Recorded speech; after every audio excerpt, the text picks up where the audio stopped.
For today's video mga idol, namana pala kami kasama ng aking mga tropa. Pumunta kami dito sa spot na to at may napakalinaw na dagat at napakaraming isda rin. At itong unang isda natin sa araw na to mga idol ay isang coral trout or lapu-lapu.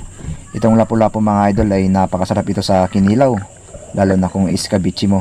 Sa unahan yan mga idol ay nakakita ako ng napakalaking mamsa.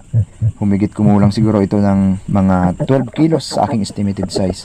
At may kasama po silang dalawang yellowtail trevally or itong mga dugtong kung sa amin tawagin dito. Pero sa iba talakitok ang tawag nila dito or badlon. Kaya kinuha natin yung isa yan mga idol. At ito yung unang isda natin sa araw na to dito sa ating spot na napuntahan. May lalim lang ito mga idol na mga nasa 10 di pa lang ang lalim. At ito, na-secure naman natin.